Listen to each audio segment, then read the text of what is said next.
네, 말씀 찾겠습니다. 이사야서 40장 4절 말씀입니다.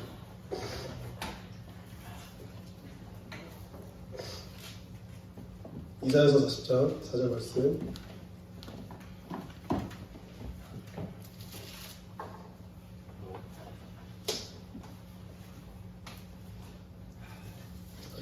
함께 한 목소리로 읽도록 하겠습니다. 이사야서 40장 4절 말씀. 죄송해요. 4절 말씀. 4절 시작. 골짜기마다 도두어지며 산마다 언덕마다 낮아지며 거르지 아니한 곳이 평탄하게 되며 험한 곳이 평지가 될 것이요. 아멘. 할렐루야. 할렐루야. 여러분 첫날 잘 보내셨습니까? 벌써 첫날 우리 이제 오늘 예배를 통해서 마무리되어지고 있습니다. 왜 처음에는 좀 어색하고 서먹하고 그랬던 것 같은데 아직도 그런 것 같습니다. 그래서 조금 더 분발해서 친해지고 교제하고 하나님의 은혜를 나누는 시간 되기를 소망합니다. 할렐루야.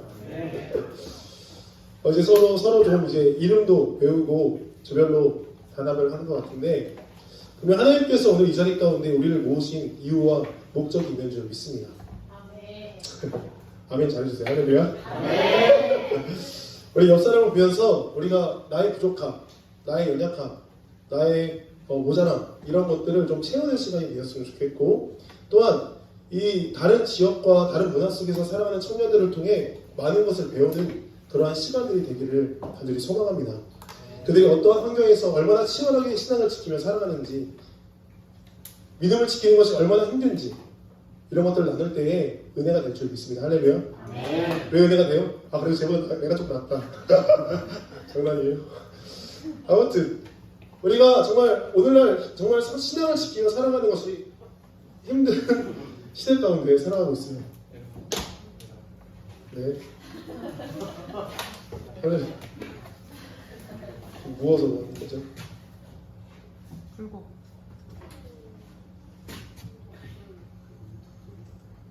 죄송합니다.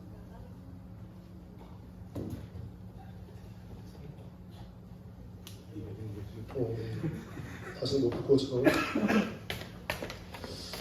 다시 말씀드리겠습니다. 오늘날 우리 청년들이 너무 높아진 것 같은데 이제 신앙을 지키며 살아가는 것이 힘든 시대 속에 살아가고 있어요. 맞아요? 많은 사람들이 교회를 왜 다니냐고 물어보고, 댓글 속에서 또한 내 지인들, 내 많은 주변의 환경들이 교회를 다니지 못하게 만드는 그러한 상황 속에서 우리가 신앙생활을 하고 있습니다.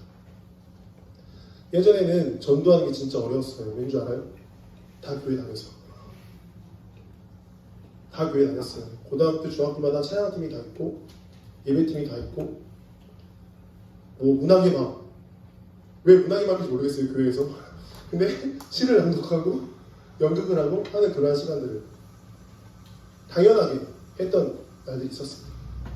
근데 세대가 점점 올라가면서 이제는 청년이 교회 안에 남아있는 것이 정말 힘든, 취업하기 바쁘고 내 미래를 준비하기 바쁘고 결혼하기 바쁘고 아파트 준비하기 바쁘고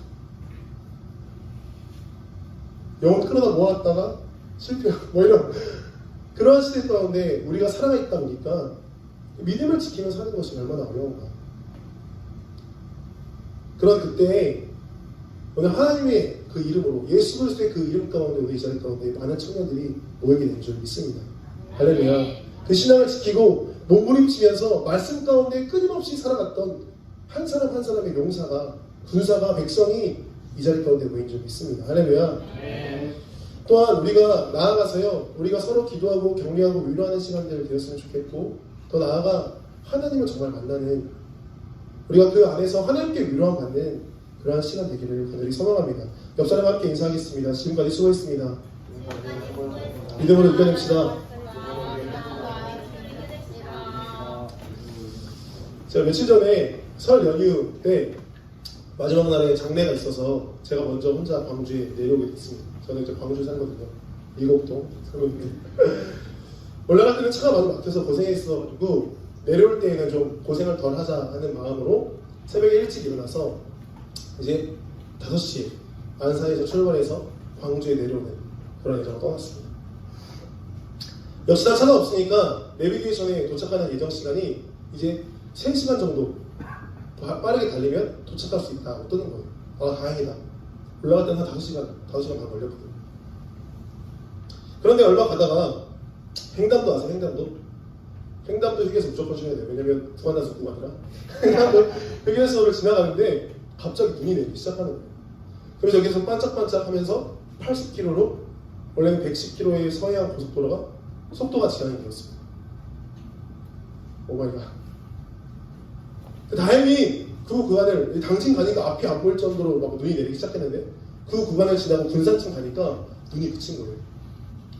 그때 제가 찬양곡을 딱 플레이리스트에 넣은 곡을 딱 틀었는데 때마침 오늘 우리가 불렀던 찬양 깊은 곳에 나아가 흘러나왔어요.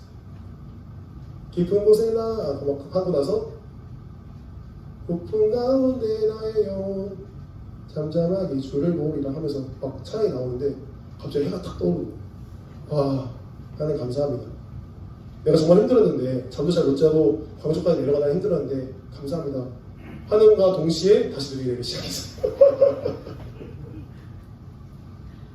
그때부터 3시간 정도 더 내려가서 차를 타고 이동했는데 이상하게 작년부터 제가 위쪽으로 광주에 이사하고 나서 위쪽으로 올라갔다 내려올 때 하다마다 눈이나 비가 오고 오늘도 혹시나 했어요. 근데 오늘도 역시나 눈이 많이 내리죠. 눈비 요정이 된 것 같아요.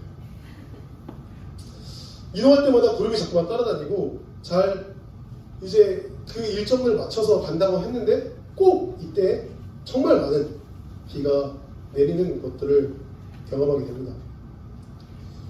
우리가 잘 포장된 도로를 달린다고 할지라도요, 당일 날씨나 혹은 공사를 하는 구간을 만나거나 혹은 사고 현장을 만나거나 혹은 수많은 명절 때 차가 막히거나 혹은 내 앞에 초보 운전이나 운전면허 학원 차가 있어서 그 길을 막아섭니다.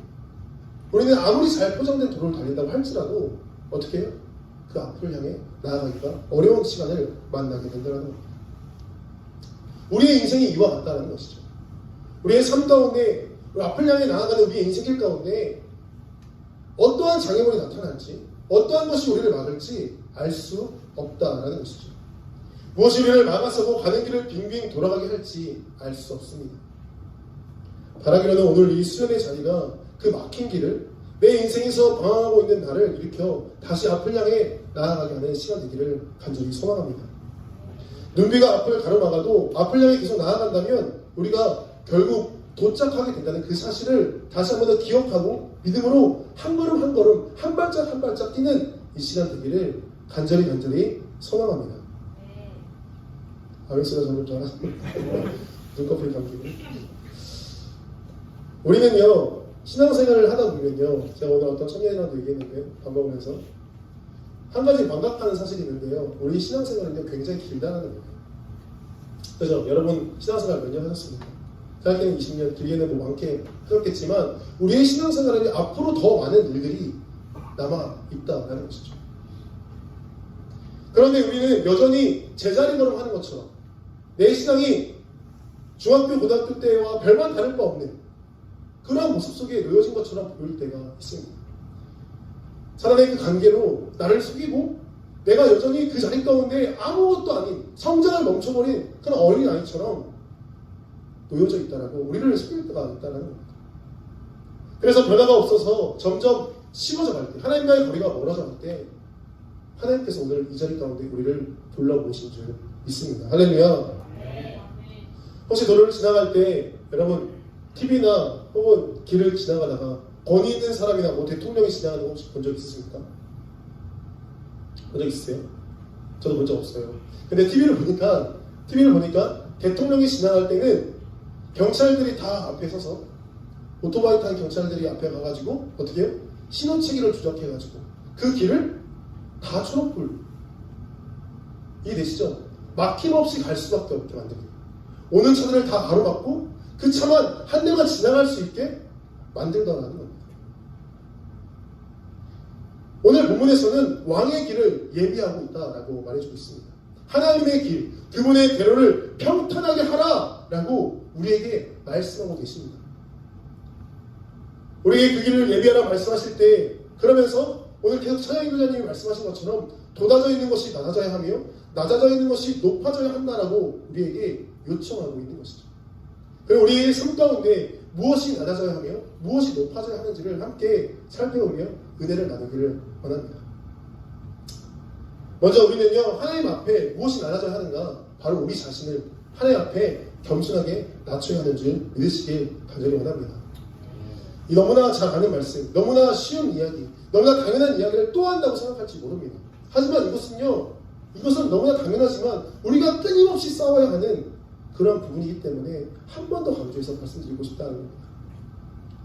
우리의 모든 죄악된 것들을 회개하고 주께서 그러셨던 것처럼 낮은 곳으로, 더욱 낮은 곳으로 우리는 나아가야 하는 것이죠.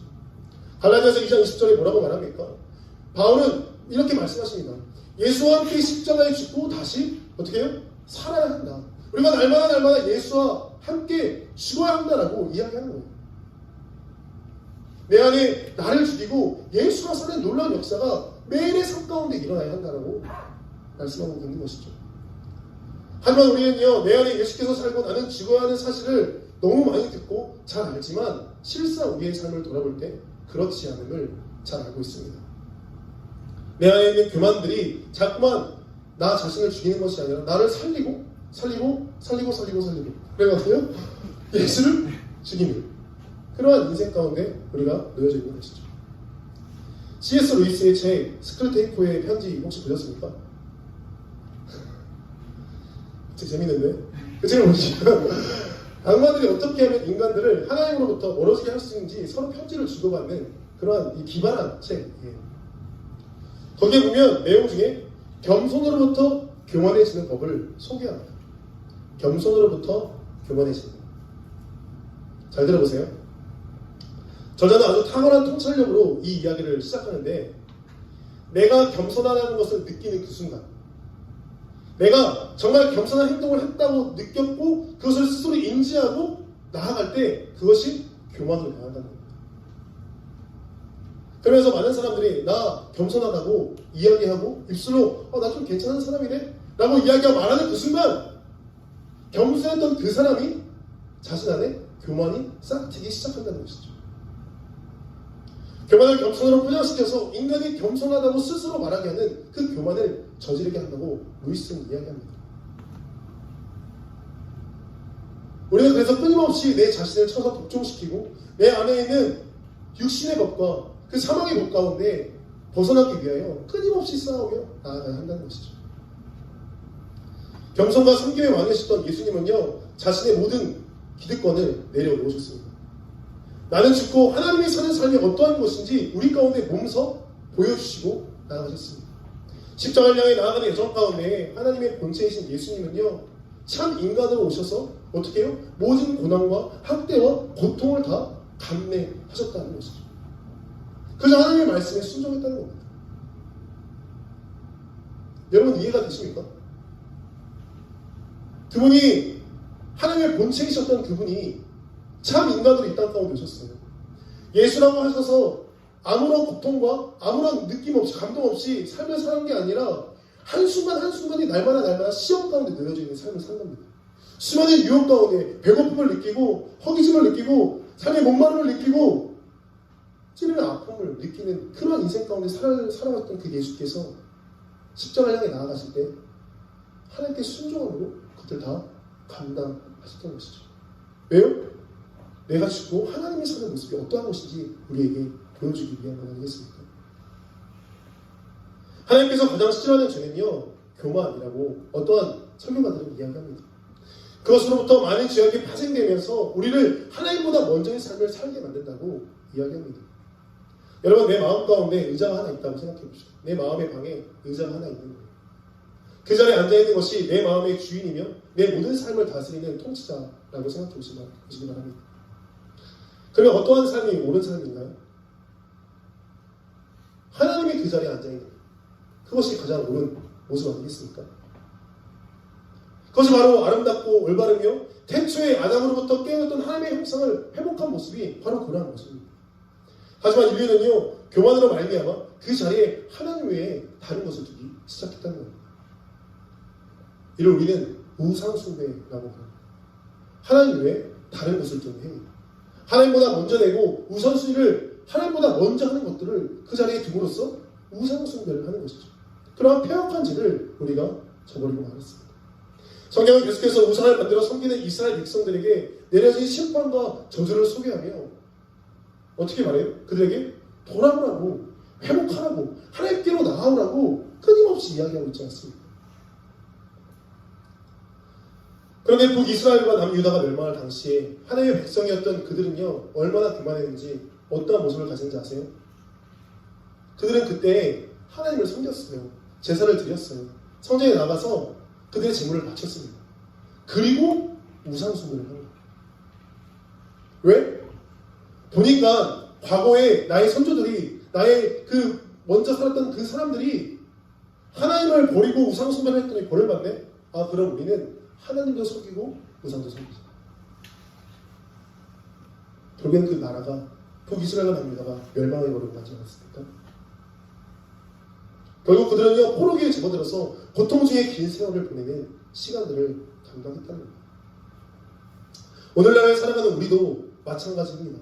하나님의 자리에 다른 것을 앉혀두고 예배를 드린다며 교만하게 살아가는 일이 너무나 많습니다. 그리스도인이라는 이름을 가지고 살아가지만 내 마음의 자리에 하나님 외에 다른 것을 두며 살아가는 수많은 사람들이 있다는 것이죠. 사랑하는 청년 여러분, 하나님의 그 자리를 하나님께 내어드리는 우리 모두가 되시기를 주님의 이름으로 부탁드립니다. 또한 하나님의 자리에 우상숭배가 아니라 다른 어떠한 것이 아니라 내가 앉는다면 그것이 바로 교만이라는 겁니다. 이것은요, 우상숭배의 또 다른 모습인데 결국 내가 주인이고 내 삶에 내가 먼저이고 내가 가장 이 땅에서 편하게 살기를 원하는 자신의 배를 섬기는 모습으로 우리는 살아가고 있다는 것이죠. 우리는 이 모든 것들에서 멀어져야 할 줄 믿습니다. 회개함으로 하나님 앞에 엎드려져야 하는 우리 모두가 되어야 할 줄 믿습니다. 할렐루야. 여러분 한번 생각해 보세요. 옛날에는요, 어떤 분야에 어떤 모습이 있는지, 제일 멋있던지 제일 높은 사람을 어떻게 표현하는지 아세요? 네? 옛날에 어떻게 표현했는지 아세요? 한 글자로 짱이라고 표현했습니다. 짱. 현상태. 아시는 분들 아실 텐데. 짱이라고 표현했어요.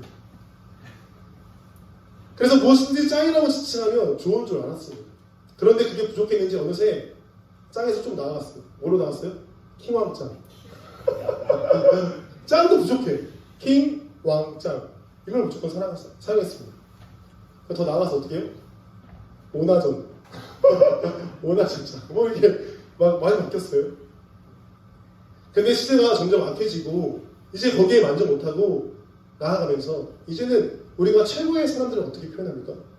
갓, 무엇 혹은 무엇 느님이라는 말로 이제는 하나님을 대신하여 자신의 모습을 그 자리에 놓는 수많은 사람들이 있다라는 겁니다. 무의식 중에 우리는 버릴 것 없이 그것들을 사용하고 있지만 교만으로 가득한 세대가 점점 낮아지기보다 겸손해지기보다 그 교만을 하나님 앞에 내어놓기보다 높아지려는 모습을 보여주는 증거가 아닐까요? 제가 이번에도 책을 읽습니다. 읽는데 요 근래 서점에 가서 책을 하나 사봤는데 앨런 노블의 책 나는 나의 것이 아니다 라는 책을 얼마 전에 봤습니다. 근데 그것을 보니까 현대사회의 가장 큰 거짓말을요, 저자는 뭐라고 말하냐면 내 인생의 주인은 바로 나라는 것이 현대사회의 가장 큰 거짓말이라고 소개합니다.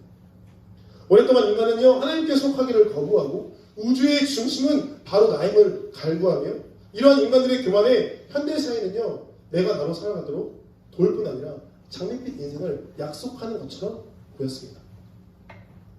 내가 주인이야, 내가 주인공이야, 내가 모든 것을 다 해줄 수 있어, 영웅이야. 하지만 이 삶은요, 오히려 우리로 하여금 어떻게 해요? 많은 문제들을 야기시켰어요. 노출시킨 제 잘못된 현상들만 만들어냈다라고 저자는 이야기합니다. 내가 나의 것이 된다는 것은요, 어떠한 말이냐면 내 삶의 모든 책임이 누가 지는 것? 내가 지는 것. 내 운명을 내 어깨에 짐을 지으며 누군가를 이겨내고 누군가보다 높아지곤 하는 비교 속에서 끊임없는 경쟁 속에서 무한 경쟁 속에서 행복을 찾는 어리석음으로 우리를 인도한다는 겁니다. 사랑하는 청년 여러분, 주님 앞에 회개함으로 낮아지는 저와 여러분 되기를 간절히 소망합니다. 할렐루야.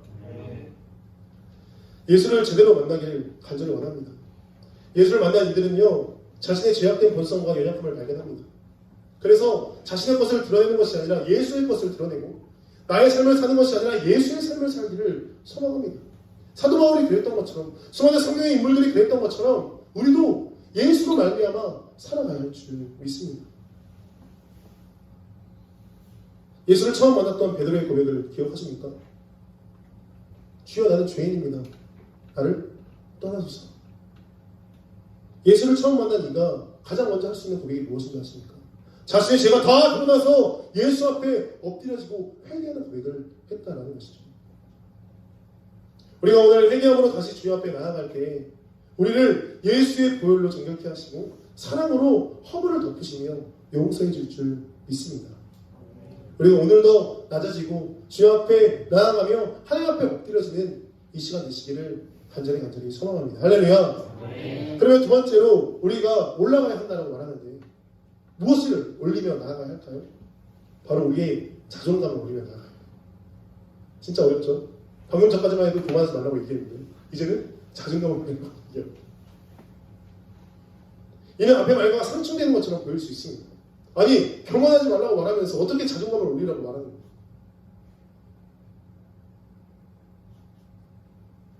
이를 더욱 쉽게 말하면 이렇습니다. 우리가 하나님의 백성인 것을, 하나님의 자녀인 것을 마음에 새기고 잊지 말아라 합니다. 이해되십니까? 오늘날 세상 가운데 수많은 사람들이 우리에게 속이는 그런 말, 너는 아무것도 아니야. 너가 가지고 있는 그런 지위, 그런 권력, 그런 모습, 그런 부, 그것이 너의 모습이라고 우리에게 말합니다. 맞습니까? 내가 가지고 있는 건 한순간에 잃어버릴 수도 있고 내가 가지고 있는 허물들 다 벗겨져버릴 수도 있는데 나는 나이가 들어 노쇠하는데 이것이 나의 모습, 진정한 나의 모습입니까? 아니라는 것이죠.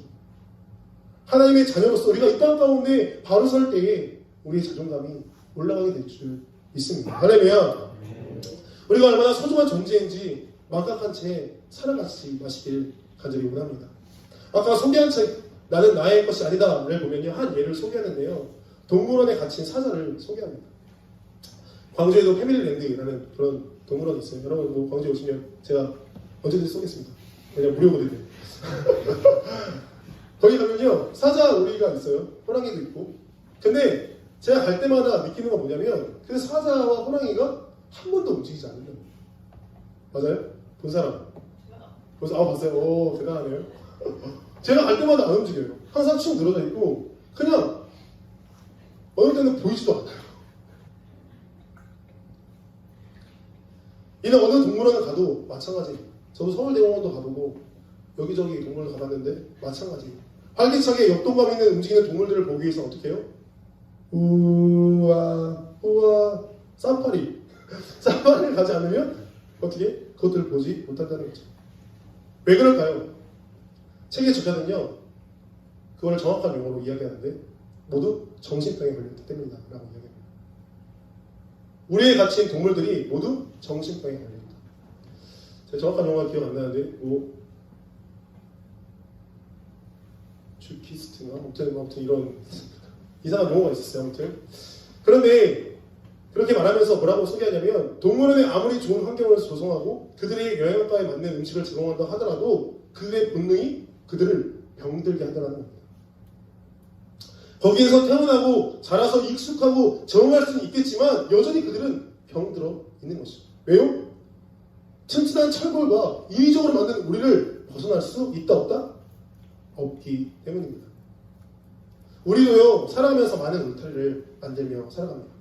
처음에는 우리가 우리를 보호하기 위한 장치로 우리 스스로 울타리를 만들기도 하고 혹은 사회적으로, 문화적으로 수많은 사람들에 의해서 우리 앞에 많은 울타리들, 보이지 않는 울타리들을 치며 한계를 만듭니다. 그것들은요, 결국 우리의 삶을 자유롭지 못하게 만들고 많은 평가 속에, 수많은 비교 속에 우리를 놓게 만들어서 어떻게 해요? 남들보다 내가 어느 위치에 있는지, 내가 그들과 비교했을 때 어느 정도인지를 끊임없이 고민하며 살게 만들더라는 것이죠. 그러면서 내가 어떠한 인물인지 망각한 채 살게 만든다는 겁니다. 수많은 잘못된 이론들과 평가들 사이에서 내가 누구인지를 잃어버리며 살아가는 것이 아니라 바로 하나님의 자녀, 하나님께서 그분의 형상으로 우리를 지으셨다는, 그분이 너무너무 우리를 사랑하셔서 아들 예수 그리스도를 주시기를 아끼지 아니하였다, 아까워하지 아니하였다는 그 사실을 잃어버리지 않기를 간절히 소망합니다. 할렐루야. 얼마 전에 큐티를 하는데요, 마태복음 1장이 나왔을 때 내일 우리 함께 모여서 큐티를 할 건데, 매일 성경을 보니까 마태복음 1장을 보게 됐습니다. 거기에서 보면은 아브라함과 다윗의 자손 예수 그리스도의 족보가 등장합니다. 맞죠? 틀리지 않았죠? 근데 거기에서 보면요, 아브라함으로부터 다윗까지 14대, 다윗으로부터 바벨론의 포로로 끌려갈 때까지 14대, 바벨론 포로로부터 예수까지 14대라고 소개합니다. 맞아요? 성경을 펼쳐놓고 한번 찾아봅시다. 마태복음 1장 찾아보세요. 14대, 14대, 14대 맞는지 함께 찾아보겠습니다.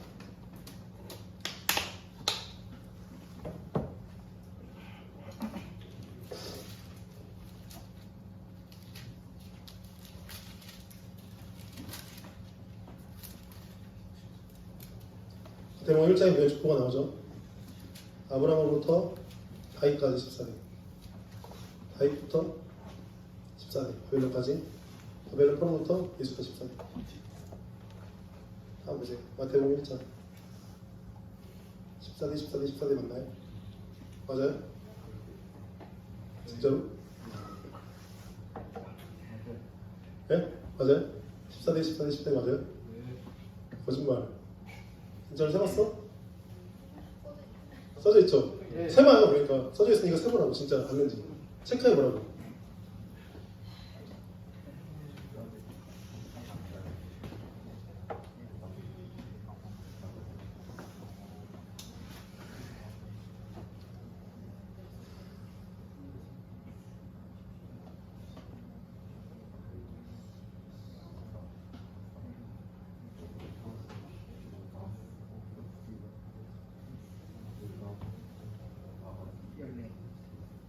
맞아요?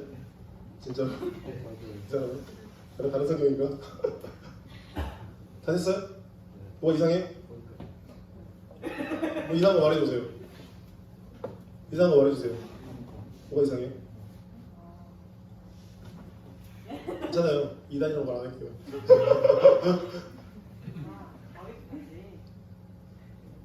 저기 잘 보세요. 한번 성경 보면서 나오세요. 바벨론 포로기부터 예수까지 몇 대인지 다시 한번 세보세요. 14대가 맞는지.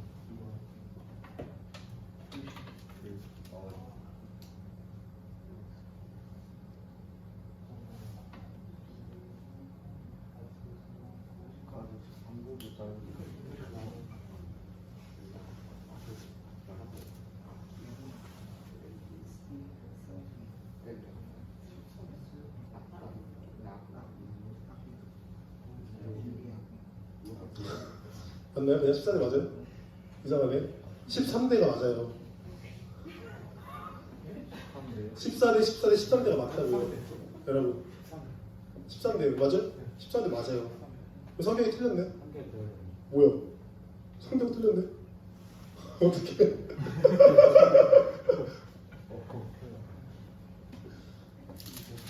성경이 틀리지 않았습니다. 왜 그렇게 했을까요? 왜 그렇게 했을까요? 바벨론 포로기부터 14대라고 말을 했는데 예수에 끝난 게 아니에요. 왜요?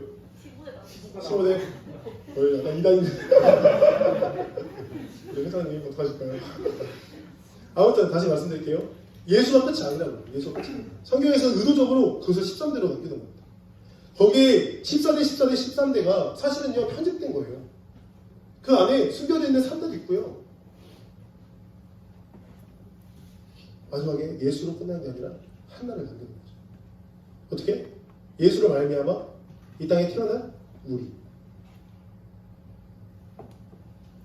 요한복음 1장 12절 찾아볼까요? 요한복음 1장 12절. 요한복음 1장 12절입니다. 함께 읽겠습니다. 시작. 영접하는 자, 그의 이름을 믿는 자들에게는 하나님의 자녀가 되는 권세를 주셨으니. 할렐루야. 할렐루야. 이것은요 1장 22절 그 다음 말씀에 뭐라고 말합니까? 혈통이나 육정으로나 사람의 뜻으로 낳은 것이 아니라 예수 그리스도를 말미암아 우리도 그 14대 안에 들어가게 된 거예요. 하나님의 족보 안에 우리 들어가게 된 거죠. 하나님의 자녀로서 이 땅 가운데 살아갈 수 있는 기회를 허락받게 된 겁니다. 할렐루야. 네. 우리는요 하나님으로부터 난 자들입니다. 하나님께 속한 자들이고 하나님의 형상을 가진 자들이 이것을 잊어버리면 안 됩니다. 우리를 수많은 사람들이 외모로 평가하고 우리가 가진 것을 평가하고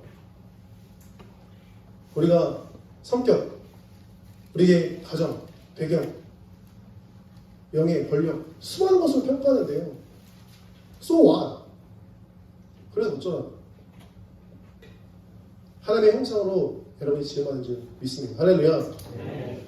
하나님의 자연의 권세를 회복하고 믿음으로 바로 서는 우리 모두가 되시기를 주님의 이름으로 축복합니다. 우리의 신앙이 자라고 성장해서 굳건히 서 있어 흔들리지 않는 하나님의 자녀로서 이 땅 가운데 살아가는 저와 여러분 되시기를 간절히 소망합니다.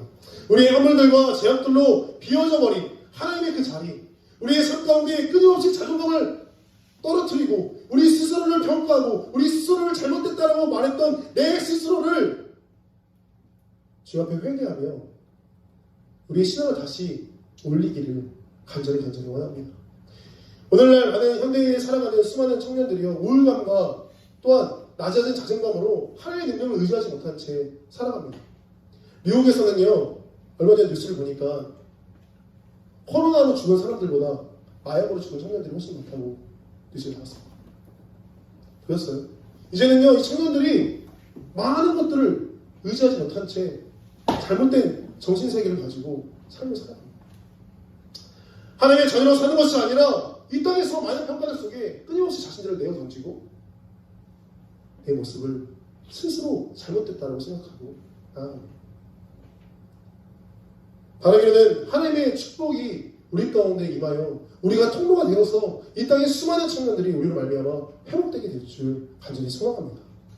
수많은 우울감이 있다면 우리의 가정 안에 상처가 있다면 우리의 마음 가운데 아픔이 있다면 오늘 이 시간 예수 그리스도의 이름을 부르며 나아갈 때 그 이름으로 말미암아 모든 것이 떠나가게 될 줄 믿습니다. 할렐루야. 우리가 정말 그것으로 말미암아 무장되었을 때 우리가 하나님의 형상으로 오늘 이 시간 살아가게 될 줄 믿습니다. 그때 하나님의 축복이 우리 가운데 임하여서요 우리가 그 예비한 길로 우리가 살아가고 걸어왔던 그 길로 하나님께서 주께서 임하실 줄 믿습니다.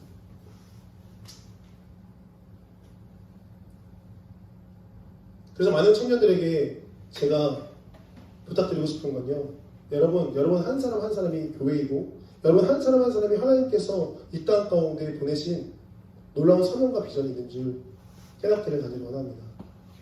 누군가에 의해서 누군가의 열심으로 인해서 세워지는 게 아니라 하나님과의 1대1 만남으로 인해서 내가 세워지기를 간절히 원합니다. 끊임없이 그 안에서 몸부림치고 끊임없이 기도하고 말씀 보고 끊임없이 그 가운데 훈련되어지기를 간절히 원합니다. 얼마 전에도 저희 청년이랑 잠깐 이런 얘기 했는데 아까도 잠깐 얘기하고 오늘 한국교회 가운데 많은 청년들이 신앙생활하는 게 어렵다고 처음에 말했잖아요. 그죠? 그리고 나서 나타난 현상이 뭐냐면 청년들을 향한 사역들이 점점 어려워질 수 있습니다. 옛날부터 있었던 문제였는데 그것이 정말 대두된 게 뭐냐면 사역자를 향한 의지. 이해되세요? 교회에서 나 스스로 내가 교회에 대한 사람으로서 신앙을 성장하고 훈련되어지고 하나님과의 관계를 맺으려고 하는 것이 아니라 누군가를 통해 그것들을 하려는 의도가 있다 보니까 사역자가 그 교회를 떠나가게 되면 교회가 와해되고 교회가 무너지고 사역자가 떠나가면 바뀌면 또 다른 모습으로 나아가려 하는 그런 욕심들이 교회 안에 팽배해 있다는 겁니다.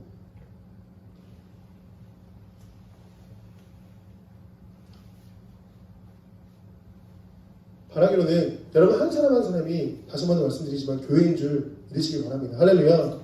우리가 정말 바로 서 있다면, 우리가 정말 주님과 함께 교통함과 교제함이 올바르게 되어 있다면, 우리의 삶에 어떠한 변화와 어떠한 문제가 드러난다고 할지라도 우리는 믿음의 반석 위에서 굳건하게 서 있게 될 줄 믿습니다.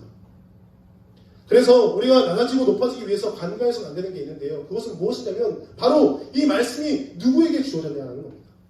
바로 외치는 자의 소리에 주어졌다는 것이죠.